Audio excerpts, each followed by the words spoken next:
Hi, and welcome back to The Vortex. Today we're going to be talking about The Holdovers. It's just been released in the UK, but it's been out in America for quite a while. Sir, I don't understand. That's glaringly apparent. I can't fail this class. Oh, don't sell yourself short, Mr. Coates. I truly believe that you can. Every year at Barton Academy, students, faculty, and staff depart the campus for a 2-week winter break. But there are always an unfortunate few who have nowhere to go for the holidays. This is a movie directed by Alexander Payne. We know Alexander Payne from Sideways, and for those of you who love wine. Now, it is very important that you have either a scotch, a brandy, or a nice wine to be drinking something very nice of vintage when you're watching this, because you will enjoy it even more. So coming from the UK, it's always good to see films that are made in New England, because New England kind of reminds us of the weather we have at home. And New England seems to take you out of the usual LA setting or New York setting, which you see a lot of in movies. We have a teacher who has to remain on campus during the Christmas break to babysit a handful of students who have nowhere to go. He soon forms an unlikely bond with a brainy but damaged troublemaker and with the school's head cook, a woman who has just lost a son in the Vietnam War.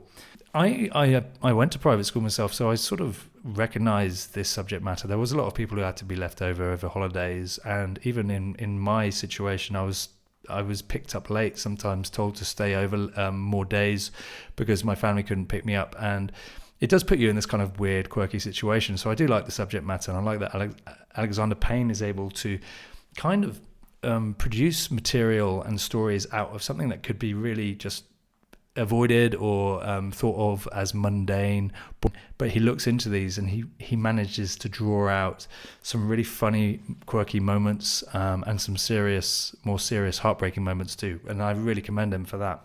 I am loving Paul Giamatti in this, and so are the awards people. He's sweeping up the awards as well at the moment.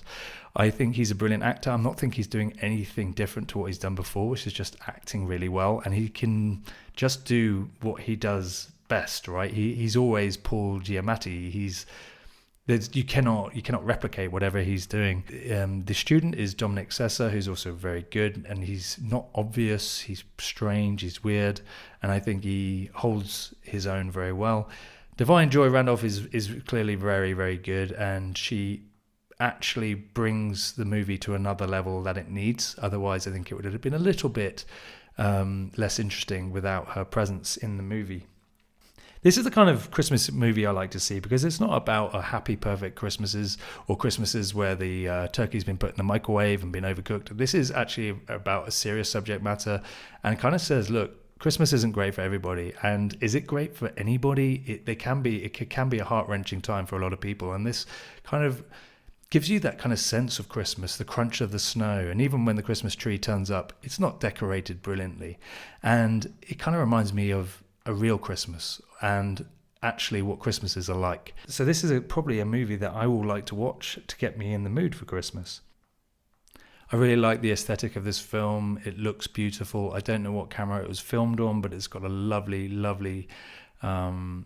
it's got a lovely kind of sort of dullness of color, so it's not vivid, it's not punchy, it just sort of looks real. And I do feel throughout this movie, you feel like you are almost like the guardian of Angus Tully, the student, and you're just watching the unraveling of what's going on. And I find that in itself really, really interesting. You're going to hear a lot of songs that you recognize in this, but also some lovely folk music by Damien Jurado, which I thought was brilliant. Really draws you into this movie, really makes it feel earthy, grounded, and everything that I think Alexander Payne brings to his movies. There's a lot of things that are going on, but there's also a lot of things that aren't going on, and it is kind of a film that kind of washes over you. You have to just sort of sit back, like I say, with a whiskey and enjoy this. You're going to get me fired. This is your Rubicon. Do not cross The Rubicon. The Holdovers.